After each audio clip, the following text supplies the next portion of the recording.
Welcome to Ellis B. Feaster's Radio Air Check and Classic TV channel.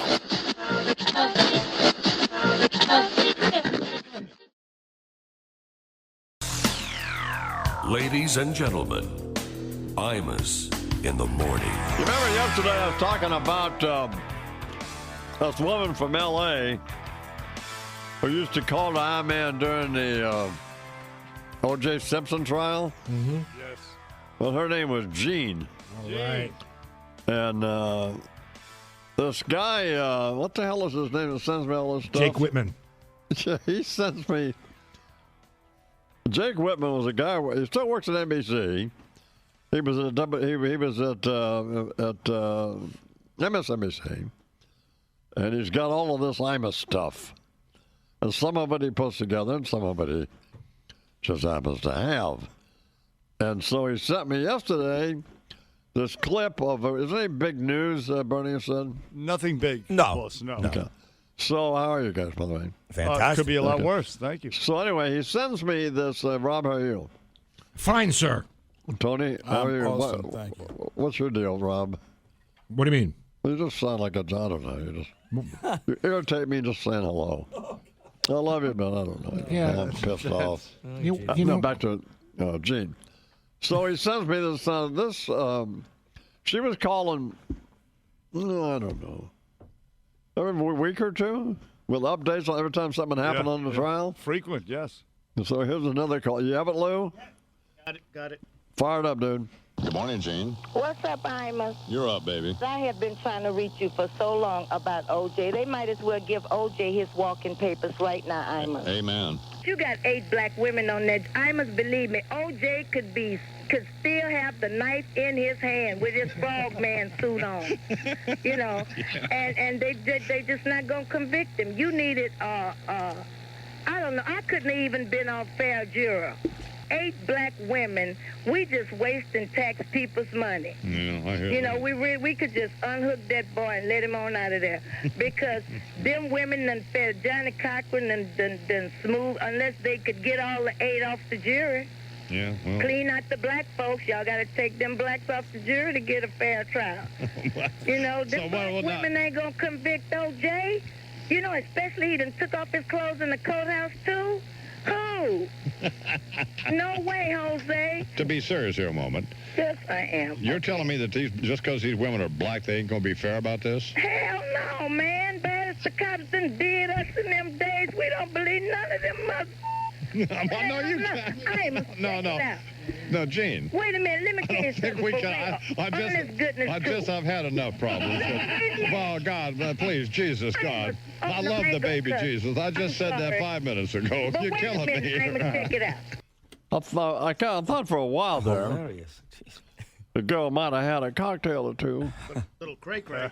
before she called the I-Man.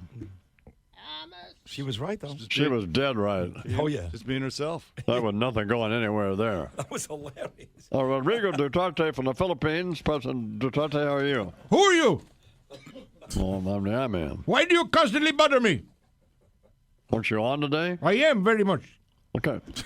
And Dice Clay's here as well. I'm over here now. Okay, well, we'll get you over here in a minute. We'll talk about Stormy Daniels, I think, something like that. Oh! Coming up on 17 after the hour here on the Imus in the Morning program. So I was talking with, well, I wasn't talking with him, but I was kind of interested. Dom Camera is the greatest sales manager I ever worked with in my entire radio career, over 50 years. So, and he was with us. He was with the I-Man the late 1975 through 1978 over at WNBC. And at that time, the billing for the Imus in the Morning program was greater than all of the other day parts in the radio station. That was Cousin Brucey and all those folks. Wow. It was twice what the combined billing of the station was.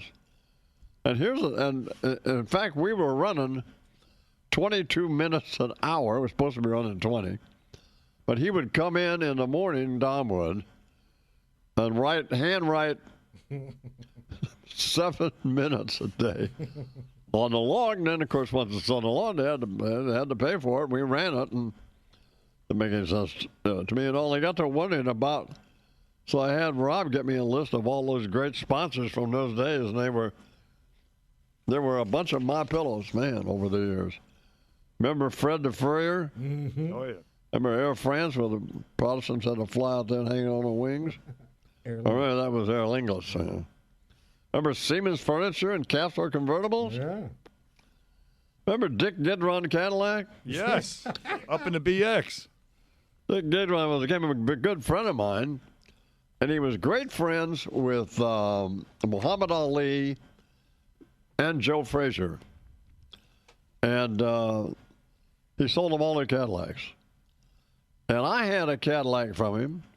I was living in Greenwich, Connecticut at the time. And do we have time for this? Yeah, yes, we do. And Damn right. it had like a Rolls-Royce grill on it. It was like, I forget what year. The most had to be around 75, 76, or somewhere in the 77 in that area.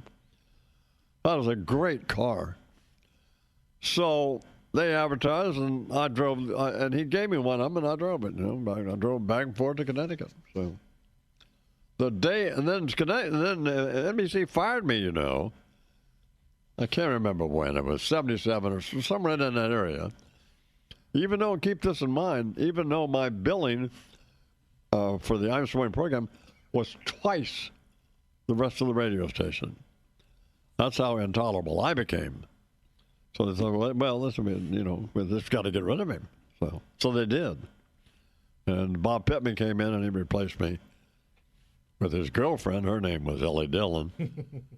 And they were going to do FM radio on AM, and that lasted about a year. And then Bob Sherman came in, and I was in Cleveland at the time.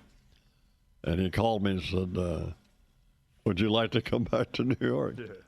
And I remember telling him at the time, which was not true, I said, well, I'm about to sign a deal with ABC. And he didn't know what I was, so I signed with them. Mike Lynn made that deal like he made every other deal. So we came back, and I guess it was 79. And some of those great sponsors were just... Remember, there were people like Cross. Everything was the official something of the I'm Swing program. Mm-hmm. There was Cross Pins, and there was Gillette and Grey Goose vodka. Oh, vodka. Yeah, that figures. Well, I sold it by saying I don't drink anymore, but if I did, I'd drink this. Oh, man. So those were great days. He was great, Don Cameron. Then he went in business for himself with an agency, and I thought he may have retired now. But I think he did. How's he, Rob? I do not know. I think... what's his name? Lopez worked for him for a while, so didn't inherit any of his traits. But then sometimes that's hard to do. So. It's 21 after the hour here on the Imus Morning program. Please welcome to the Imus Morning program, Andrew Dice Clay. What's up, Dice? I'm over here now. Well, get over here. Little Miss Stormy is starting to bore me with her accusations about Trump. She's gonna sue him because she says she did do him. Yeah, like the other 10,000 she's humped. Oh! So little Miss Chode-Chugger gets the big paycheck, but has to sign this non-disclosure agreement that she says is null and void because Trump didn't sign it. Well, yeah, because it was between David Dennison and Peggy Peterson. Oh! Why, she needs another pseudonym? I mean, it's actually a little more apropos than Stormy Daniels, because one thing's for sure with Peggy, the Peter's in. You follow? Oh! Anderson Cooper drew the short straw, got the assignment to have a dialogue with this skankburger on 60 Minutes next Sunday.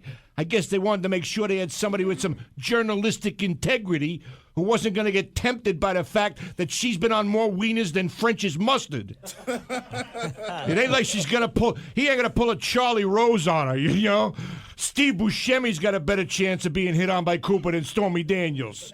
Now, the president's got his lawyers trying to stop CBS from airing the interview, but I think it'd be much easier to just discredit her as a plaintiff. For her, character assassination is as easy as firing a cannon at a fruit fly. This chick's got a MasterCard Toiseau. Everybody swiped through it. Oh! She's been cocked more times than Elmer Fudd's shotgun. Oh! She thinks LOVE means legs open very easily. But her nickname could be SUV because she's big enough to fit 6 construction workers inside. She ain't on Twitter or Facebook. She's on Titter and sit on my Facebook. And both of them made her vagina a place to check in. The president don't need his lawyers to sue CBS. Just let me interview her. I'll do a Tom Snyder on her. You know, do some probing, then have a cigarette. Then ask her to spell injunction, you know, for laughs. And then I throw her a fight for cab fare. Oh! Battle of the Bands coming up. Imus in the morning. You know, I look back and there's the things I regret are things I said to people and stuff that had I not been drunk or coked up, I wouldn't have said. And the Rutgers thing, which I wasn't coked up, and have no excuses for. But aside from that, man, I had a good time. I'm telling you now. I had a real good time. We would go from, we'd wind up at Elaine's. Oh, I don't know. That started around 1 o'clock. And around 4:30, somebody would say, "Hey, man, don't you have to go to work, don't you?" I can't tell you how many times I went right from there to 30 Rock. When you say we, who was in the I-Man's company? Oh, just any of a variety of people who were making movies. And Maybe Donald Trump. No, he was never out on those. So he didn't drink and didn't do any of that. Lupica. Usually I wasn't hanging out with a lot of guys either, Sid. Oh, Hello. the I-Man. Look Come at on. him. So, You Man. gonna spell this out for everybody? yeah, I mean, but it's just so much fun. Well, Lupica, I don't know. I mean, why don't I let Lupica tell you what Lupica did? So, I don't know what Lupica did. Okay. So, if he wants to reveal it, he can. Fess up, right? I mean, no, it's not fess up. There's nothing to fess up for. Well, but he comes off as if he's, very pristine and He comes off with what? just very pristine and gentlemanly and you'd never think of Lupica drinking or howling, downing shots, none of that stuff. Maybe you didn't do that. I don't ever remember him doing any of that. I know one thing that Lupica did is every woman he went out with, right after they went out with him, they became lesbians. Oh my God! Ouch. So I never understood that, but and I don't think that's bad either, incidentally. So Well, No, not at all. you don't think if you're the last guy to be with a woman, It's a poor reflection, but it's not bad. and she decides to go the other way? well, no, I think It's over with no, mankind, literally. The way we interpreted that was it's not ever going to get any better than Loopy. Okay, all right, So why don't I see what's over there on the other side of the buffet table? excellent. That's charitable. It's a nice that spin would to be it. one way to look at it. And that's the way we're going to look at it. So. Battle of the Bands here in a minute. Sid's here. What's going on, Sid? Well, there's a movie you made back about 30 Was it years time ago. for an Imus question? Yes. Oh, okay. About 30 years ago, you made a movie. 31 years ago, I believe, 1986. And Paul Reiser, Paul Provenza. Who else was in that movie? Robert Townsend. Wow. And it was titled Odd Jobs. Right. And you played an evangelist, which you're great at, obviously. And somebody wanted to know how much money you made for that one scene where you played the evangelist in that movie. I have no idea. It was big. It was something like $1 million. I remember saying. It was? Yeah, something ridiculous. One day of shooting. It was in L.A., I remember that. And I was still drinking, I remember that. That day on the set? No, but probably the night before I was drunk, probably. Right. Oh, sorry. Did you write your own bit for the evangelist, or they wrote it for you? No, they did. I think it's one of the guys from, I used to steal material all the time from National Lampoon. And, you know, from their magazine. Yeah. And then I became friends with some of the guys. And I think it was one of the guys who did National Lampoon who got me to do that. I don't remember what the money was. Well, I wouldn't have cared anyway. So No. That's a pretty cool cast, though. Paul Reiser had to be a kid. I didn't meet any of them, by the way. Oh, you didn't? No. You just flew in, did the scene by yourself? Flew in, did the thing, got to, you know. Yeah. But it was a full-blown thing. I remember, I haven't seen it in years, but. MacGyver was in it, Richard Dean Anderson. Oh, is that right? Yeah. You know who was great in all these years was Charles McCord. Well, I was just thinking about him. When I met Charles, he was at NBC. He was already there. He was a newsman, making probably $40,000 a year. At one time, I was paying Charles $2 million a year. Wow. And because Charles wrote everything, a lot, you know, and he was the original guy could fill in those dead spots with funny stuff, you know. I don't know what happened. Something. Then we got to Fox, and the boy just went. Remember, he was sitting there, Rob, just with colored pencils. Kind of rocking back and forth a little bit. Colored pencil. He would take a razor blade and cut out articles from the paper and line them up. And Yeah, it just got scary, you know. And then, he was meticulous. but then I told somebody, he said, I promised him $1 million. At one point, I wasn't paying him. I was paying him $1 million a year, not $2 million. Because he didn't, you know, I mean, come on. But anyway. And that was what was so, but Charles was great for a long time. And then there was Connell McShane. My God, I mean, that was just like, that probably is the most unbelievable situation ever in broadcasting history. To find somebody like, wow, it was, I mean, it would seem natural now and obvious, but boy, it wasn't. It was just unbelievable. Yeah, it was a godsend. Oh, my God. Because I was going to pack it in then.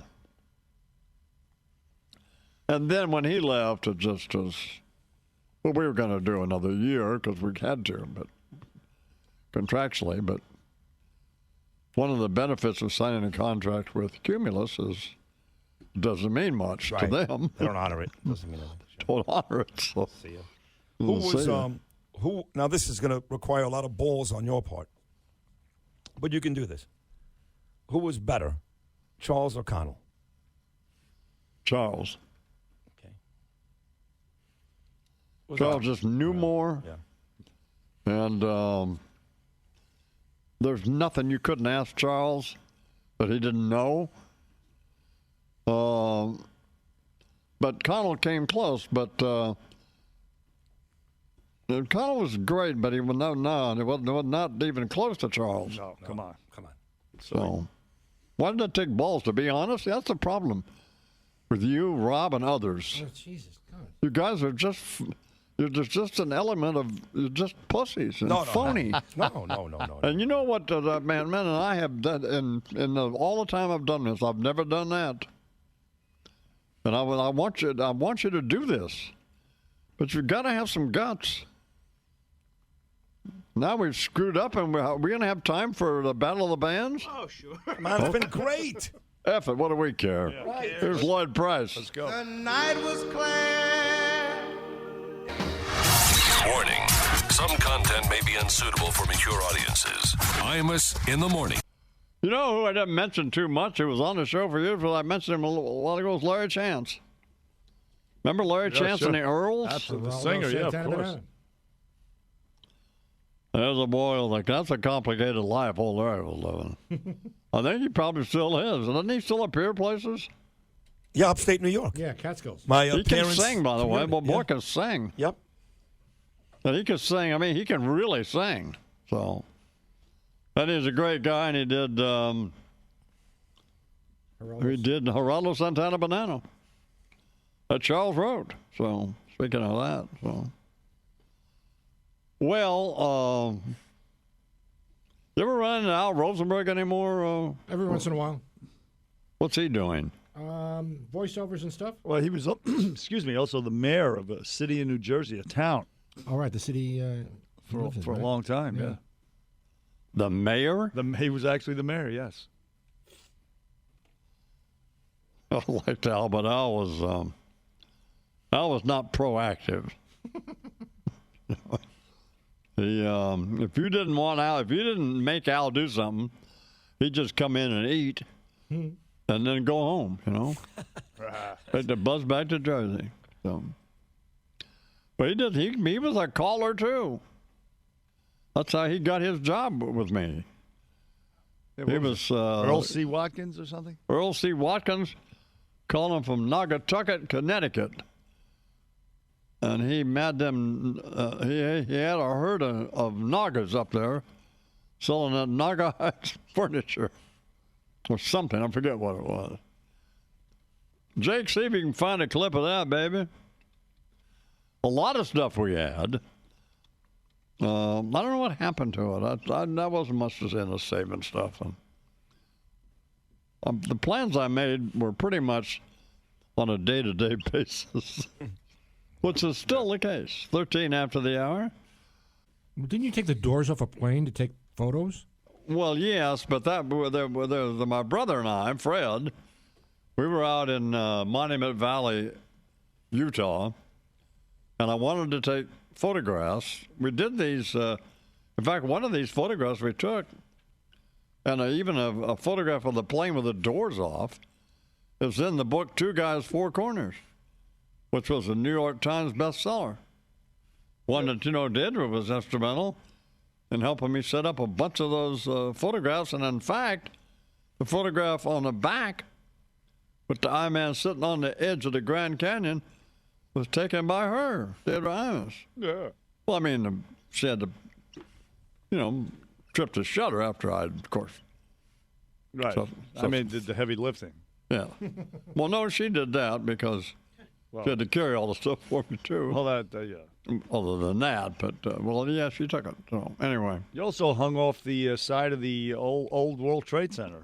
Well, that was crazy. But back to the Grand Canyon thing for a second. I had them take the doors off this single-engine plane, or no, it was twin-engine. Well, I forget. No, single-engine.